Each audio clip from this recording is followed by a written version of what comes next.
आखिर ये डिबिया कब खुलेगी? ये डिबिया खुलेगी, अभी पिटारा खुलने वाला है। लोगों का इंतजार है कि डिबिया खुले और डेट का घोषणा हो जाए, लेकिन इस डिबिया में आखिर है क्या? डिबिया तो खुलेगी सर, लेकिन सबसे पहले हम अपने दर्शकों को, आज कौन सा दिन है पता है ना? बकरीद। बकरीद, ईद उल जुहा जिसे कहते हैं। जी जी जी, बकरा ईद को सभी हमारे जो व्यूवर्स हैं उनको मुबारकबाद हो। मुबारकबाद देते हैं तमाम व्यूवर्स को, हम अपने चैनल के माध्यम से शुभकामनाएं देते हैं, मुबारकबाद देते हैं। खुश रहें, अपना ख्याल रखें। तो सर ये डिबिया तो खुलेगी, लेकिन उससे पहले भी बहुत सारी प्रक्रियाएं हैं जिसे करना लेकिन इस पड़ेगा। डिबिया में है क्या, हम दर्शकों को खोलकर दिखा देना चाहते हैं।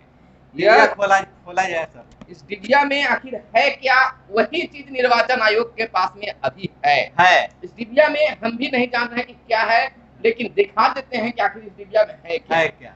इस डिबिया में कुछ भी नहीं है, केवल कुछ कागज पत्तर इसमें भरे हुए हैं। जो रिपोर्ट है, रिपोर्ट यह है, एयर रिपोर्ट जो है वह बाढ़ से है। और दूसरा देखिए मेरे पास नीचे गिर गया है, उसको देखिए ये है कि काला पेज है जिसमें कोरोना का अपडेट है कि बढ़ेगा कि घटेगा। तो अब इस डिबिया को में कुछ भी नहीं है, तो इसका कोई मतलब ही नहीं कि डेट कब निकलेगा। दोस्तों हमेशा आप पूछते रहते हैं कि डेट बताइए, डेट बताइए, तो डिबिया तो खाली है, रिपोर्ट पर आधारित है। जब तक क्लियर नहीं होगा तो डेट कैसे बता पाएंगे। लेकिन अभी तक हम लोगों ने अपना इंट्रो नहीं दिया है। औपचारिक रूप से हम अपना परिचय दे देना चाहते हैं। मेरा नाम सुनील बोबी और हमारे साथ आपके प्रश्नों के जवाब देने के लिए शामिल हैं अभय कुमार। हम दोनों को आप प्यार बनाए रखिए और चैनल को जरूर सब्सक्राइब कीजिए, क्योंकि आपकी आवाज हम बने हैं तो आपकी आवाज कैसे पहुंचे। आवाज तभी पहुंच पाएगी आपकी सरकार तक, और डेटों का घोषणा होगा। आप चाहते हैं कि चुनाव हो तो वीडियो को पूरा देखिएगा, तो वीडियो वायरल होता है। दूसरी बात, जब तक हमारी सदस्यता संख्या नहीं बढ़ेगी तो वीडियो वायरल नहीं होगी। तो आप केवल अपने मोबाइल से अपने चैनल को सब्सक्राइब किए हैं, लेकिन कहना है कि जब भी हमारी वीडियो को आप देखते हैं तो आपके घर में जितने भी मोबाइल्स हैं सभी मोबाइल से सब्सक्राइब कर लें, तो निश्चित तौर पर आपकी हम आवाज बनेंगे, आपको मदद करेंगे, आपकी समस्याओं को दूर करेंगे, हर चीज संभव हो पाएगा। लेकिन सबसे बड़ी भी समस्या जो आ रही है महिला प्रत्याशियों के साथ। क्या सर? खास करके वैसे महिला प्रत्याशी सीमांचल क्षेत्र के, बेतिया हो गए, मुजफ्फरपुर हो गए, जिसका बॉर्डर सीमांचल क्षेत्र करें उसका मतलब उत्तर बिहार, नेपाल से सटे हुए बॉर्डर। यानी कहने का मतलब कि भारत से सटे जो देश हैं, हाँ, दूसरे देश सटे हैं, जैसे नेपाल ज्यादातर। तो नेपाल से तो बिहार का और देश का बहुत अच्छा संबंध रहा है। संबंध अच्छा रहा है, इसीलिए तो शादी ब्याह भी होती है।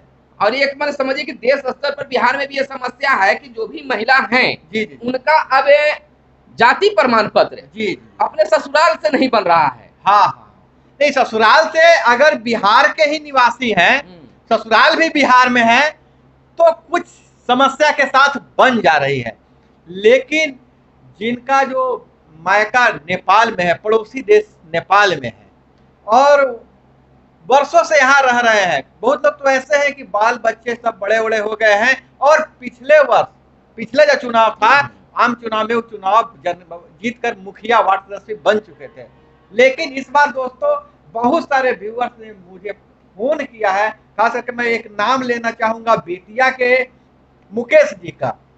उन्होंने फोन करके कहा कि सर मेरी पत्नी मुखिया थी पिछले टर्म में, इस टर्म में भी परामर्शी समिति है, लेकिन इस बार जब हम लोग जा रहे हैं जाति प्रमाण पत्र बनाने तो नहीं बन रहा है। कह रहा है कि पति के नाम से नहीं बनेगा, आप मैके से बनवाइए, जबकि उनका ससुराल पड़ोसी देश नेपाल में है।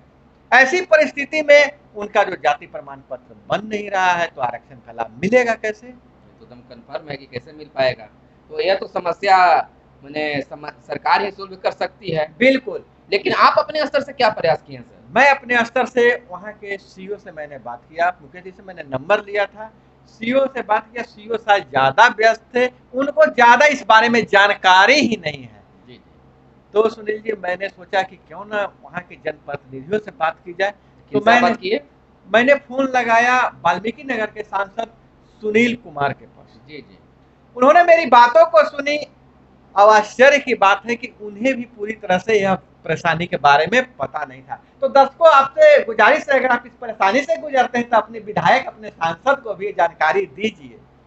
क्या आपकी बातों को तवज्जो दिए? हाँ, उन्होंने सुना, उन्होंने कहा कि जिनके जिनके साथ समस्या है उनकी पूरी समस्या आप लिखित रूप से ले लीजिए। तो मैं गुजारिश करूंगा, जो मुकेश जी को मैं बोला भी हूं कि आपके संपर्क में जितनी इतनी समस्या से है उनका आवेदन आप ले लीजिए और मेरे व्हाट्सएप पे भेज दीजिए, मैं सांसद महोदय के भेजूंगा। और अभी मैं एक नंबर का जुगाड़ कर रहा हूँ, वहाँ के पंचायती राज पदाधिकारी का नंबर मेरे पास आ जाएगा, मैं उनसे बात करूंगा। और पंचायती राज विभाग के जो मंत्री हैं उनके सचिव से मैंने अपॉइंटमेंट ले लिया है, मैं बात करूंगा उनसे। लेकिन सर आप तो मुकेश जी की समस्या का सॉल्व मात्र करेंगे ना, लेकिन नहीं। अगर मुकेश जी उस सांसद को और विधायक को दोनों को अपनी समस्या से अवगत लिखित रूप से करते हैं तो विधायक जी तो फिर जाकर विधानसभा में आवाज उठाएंगे। सबसे बड़ी बात है कि इसमें समझना यह है कि नियम क्या कहता है। जी जी।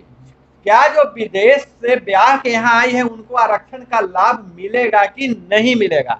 अगर मिलेगा तो जाति प्रमाण पत्र चाहिए, और जाति प्रमाण पत्र चाहिए तो उनके लिए उनको क्या क्या अलग से कोई नियम बनाया गया है? यह मुद्दा है सर, बहुत बड़ा मुद्दा है। और अगर सारे इस तरह की समस्या हाथ पे हाथ रख के धर के बैठे रहेंगे तो इसका समस्या का समाधान नहीं हो पाएगा। इसलिए मैं दर्शकों से कहता हूँ, मुकेश जी से भी मैंने कहा कि आप मुझे ताकत दीजिए। जी जी। ताकत कैसे मिलेगी सर? ताकत तभी मिलेगी जब मेरा वीडियो देखेंगे, चैनल को सब्सक्राइब करेंगे, और जब यह वीडियो वायरल होगा तो सरकार के पास जाएगी। वो देखते हैं, वो तो आपका चैनल के सब्सक्राइब कर लिए होंगे, घर के चैनल से तो ना कर पाए होंगे। नहीं, और यही तो मैं कह रहा हूँ, उनसे भी यही कहा हूँ कि आप मेरे लिए नहीं, कम से कम अपने लिए, अपनी आवाज को सरकार तक पहुंचाने के लिए, अपनी मांगों को मनवाने के लिए आप चैनल को अपना प्यार देते रहें। बिल्कुल बिल्कुल। लेकिन सुनील जी, एक चीज आती है, नियम क्या है जाति प्रमाण पत्र बनाने का? ये तो बात जरूरी है।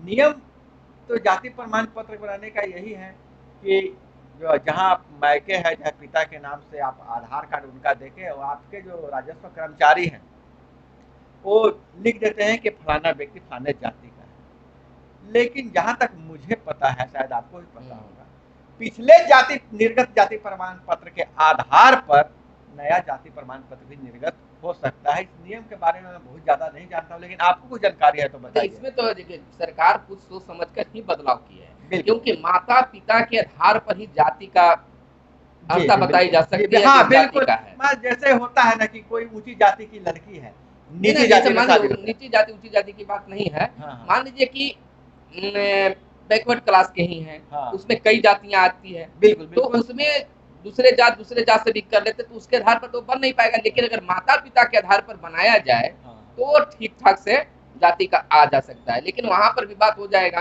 उस ढंग की।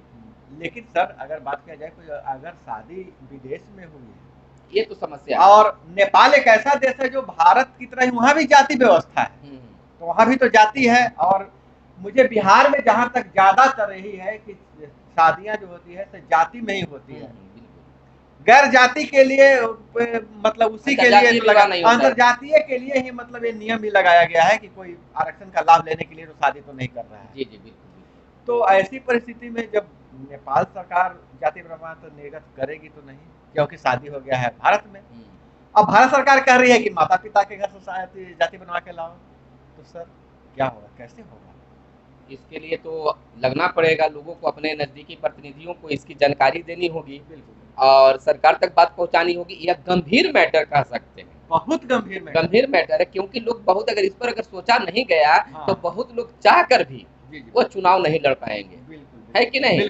यह निश्चित तौर पर यह गंभीर विषय है। अगर हमारी वीडियो सरकार तक पहुंच रही हो तो निश्चित तौर पर इसका सरकार तक तो पहुंचेगी ये वीडियो, लेकिन पहुंचाना किनका काम? व्यूअर्स का काम। व्यूअर्स का काम। तो हम दोनों क्यों न सरकार से गुजारिश करें कि समस्या पर ध्यान दिया जाए, और व्यूअर्स यह भी करें कि पंचायती राज मंत्री जो है सम्राट चौधरी के पास में मेल करें, उनके पास में निबंधित डाक के द्वारा पोस्ट करें और अपनी समस्या को उन तक रखें, तो ज्यादा वो बेहतर होगा। बिल्कुल, मैं तो बात करूंगा ही अधिकारियों से, मैं अपने स्तर से प्रयास करूंगा, लेकिन आपको भी मेरा साथ देना होगा, आपको भी प्रयास। आप सर इनकी समस्या को लेकर ही राज्य निर्वाचन आयोग के वेबसाइट पर आप मेल कर सकते हैं। बिल्कुल, मैं मेल करूंगा। अभी आप जो मैं कागजात देख रहा था तो आपने आके पूछा कि क्या कर रहे हैं। जी जी बिल्कुल, तो उसी में लगे तो राज्य निर्वाचन आयोग और पंचायती राज मंत्री सम्राट चौधरी को मेल करें, कोई न कोई समस्या निकलेगा ही। क्योंकि इसके लिए मैंने कुछ एक्सपर्ट लोगों से मैंने बात किया। एक बहुत ही फेम है टेकारी के वीडियो वेद प्रकाश सर है, जो बहुत अभी कोरोना काल में नाम लेकर, उनसे मैंने बात किया कि इसमें क्या हो सकता है। तो उन्होंने कहा कि आप एक काम कीजिए अभय जी, मैं भी स्टडी कर रहा हूँ, मैं भी कुछ जानकारी ले रहा हूँ, आप पंचायती राज पदाधिकारी DPRO से बात कीजिए। दुर्भाग्य से मेरा नंबर नहीं लग सका, वहाँ बात नहीं हो पाई, नहीं तो कुछ क्लियर हो जाएगा। लेकिन सरकार से गुजारिश है कि ऐसी समस्या लोगों के साथ आ रही है जिनको आरक्षण का लाभ नहीं मिल रहा है, जहाँ पड़ोसी देश नेपाल में शादी किए हैं, तो उनकी समस्या ये तो समस्या है सर, मुकेश जी के साथ में अन्य लोगों की समस्या है, वो उनके साथ 8-10 लोग। अब दूसरी समस्या यह भी बताइए, इसका निवारण कर दिए, व्यूअर्स भी जानना चाहते हैं कि जाति जो हम बनाएंगे, चाहे जेंट्स हो या लेडीज हो, जिनके लिए बनाना हो, जो चुनाव में लड़ना चाहते हैं, तो कब का जाति काम करेगा? अभी फिलहाल का वर्तमान का बनाना पड़ेगा या पहले का जाति बना हुआ वो काम आएगा पंचायत चुनाव में? देखिए, पंचायत चुनाव में जाति तो बदलती नहीं है जी, लेकिन ये अभी हम लोग को जो जानकारी थी जी, जो मतलब अधिकारी लोग भी अनौपचारिक रूप से जो बताते हैं, जाति बार बार बनाने की जरूरत नहीं है, एक बार बन गया तो बन गया। लेकिन जिस तरह से व्यूअर समस्या रख रहे हैं, तो 6 महीना तक जाति प्रमाण पत्र की मान्यता बताई जा रही है, लेकिन नियमानुसार 2 साल है। 2 साल है, 2 साल है। अब तो जाति या आवासीय बनाने में कोई ज्यादा प्रॉब्लम नहीं हो रहा है, ऑनलाइन बनवा कर 10 दिनों में मिल जा रहा है, तो बनवा ही लेना चाहिए, क्योंकि जिस तरह से बातें सामने आ रही है, चुनाव अगस्त में शुरू होने की संभावना भी जताई जा रही है। अब कुछ वैसा आ ही जाता है, बाढ़ या फिर कोरोना की लहर, उसमें कुछ डिस्टर्ब हो सकता है, लेकिन अभी तक तो यह कन्फर्म रूप से कहा जा रहा है कि चुनाव होकर ही रहेगा, क्योंकि सम्राट चौधरी का भी अभियान आया है कि सरकार पूरी तरह से तैयार है, जिस पर जब भी राज्य निर्वाचन आयोग तिथि की घोषणा करता है तो हम उनके साथ हैं। तो इससे तो आपको क्या लगता है? मुझे तो लगता है कि अगर जिस हिसाब से अभी तैयारियां चल रही है, पूरा विभाग कमर कस लिया है कि पंचायत चुनाव करवा लेना है, लेकिन दूसरी तरफ जिस तरह से कोरोना का बढ़ता प्रकोप और उत्तरी बिहार में बाढ़, जी, और जिस तरह से मुंबई में, राजस्थान जैसा सूखा प्रदेश में बाढ़ आ रहा है, तो बाढ़ के चलते कुछ परेशानी हो सकती है, चुनाव बहुत परेशानी हो जाएगी, चुनाव थोड़ा लेट हो भी सकता है। लेकिन जिस तरह से मास्टर ट्रेनरों की प्रशिक्षण चल रहा है और तरह की तैयारियां चल रही है, मुझे लगता है कि चुनाव की तिथियों की घोषणा हो जाएगी। कन्फर्म रूप से ऐसा लग रहा है, मतलब जो भी प्रक्रिया चल रहे हैं उसके अनुसार कहा जा सकता है कि चुनाव होगा। अब दुर्भाग्य ही कह सकते हैं कि अगर कोई बीच में बाधा आती है तो फिर तो अगले वर्ष का इंतजार करना होगा, नए साल में नई तैयारी करनी होगी। लेकिन व्यूअर्स को कहना हम चाहेंगे कि जिस प्रकार से राज्य निर्वाचन आयोग की तैयारी है, तो आप भी अपने मतदाताओं के बीच में उसी तैयारी के साथ में लगे रहें, आप भिड़े रहें। मतदाताओं के पास कैसे जाएं, उसके लिए पूरी एक प्रशिक्षण सीरीज डाला हुआ है, जीत आपकी चुनाव कैसे जीते। आप हमारे चैनल पर जाकर और वीडियो ऑप्शन में जाकर वीडियो का खोलिए और प्ले लिस्ट में जाकर देखिए, पंचायत चुनाव का अलग प्ले लिस्ट बनाया हुआ, उसमें तमाम वीडियो जो आपको देखने लायक है देख सकते हैं और तैयारी कर सकते हैं। तो अब क्या करना है दोस्तों से, अब मैं विदा लेना चाहूंगा इसी गुजारिश के साथ कि आप मुझे और आपके पास क्या समस्या है, वो समस्या एक ही बात को नहीं कि तिथि का घोषणा कीजिए, तिथि की घोषणा हम लोग के पैकेट में है कि तिथि की घोषणा करेंगे, ये सब बंद करो, तिथि बताओ। अरे कम से कम शब्दों का जो जाल है उस पर कंट्रोल रखना चाहिए आदमी को, सभ्यता से बात करनी चाहिए। और हमारे पास, हम आपके लिए सूचना दे रहे हैं, आपकी समस्याओं को उजागर कर रहे हैं, बता रहे हैं। सरकार नहीं है कि हमको तिथि घोषणा करना रहता तो कब के कर चुके। और दूसरी बात सर, आपने एक बहुत बड़ी बात कह दी कि शब्दों को पर ध्यान रखना चाहिए। देखिए, आपके जो भाषा मर्यादित है जो है ना, वो प्रभावित, आपका चेहरा नहीं कोई देखता है, लेकिन जो आप लिखते हैं, बोलते हैं, उसको देख के पता चलता है कि इसकी परवरिश कैसे हुई है, ये कैसे लोगों के बीच रहते हैं, इनका फैमिली बैकग्राउंड कैसा है। अगर कोई गाली सुनेगा बचपन से तो गाली ही देगा। बिल्कुल। इसलिए खैर, जिस तरह से हमारे व्यूअर्स अपना प्यार दिखाते हैं, हम उनके साथ हैं, उनके लिए कोई भला बुरा नहीं कर सकते हैं, कभी नहीं करते। तो फिलहाल हम लोग को विदा लेते हैं, इजाजत दीजिए और फिर मिलते हैं अगले वीडियो में। क्या लेकर मिलेंगे, इस बार हम आपके समस्याओं का समाधान लेकर नई संदेश, नई उमंग, नई ऊर्जा के साथ में हम फिर मिलते हैं। फिलहाल दीजिए हम लोग को इजाजत। धन्यवाद। जय हिंद, जय भारत, वंदे मातरम।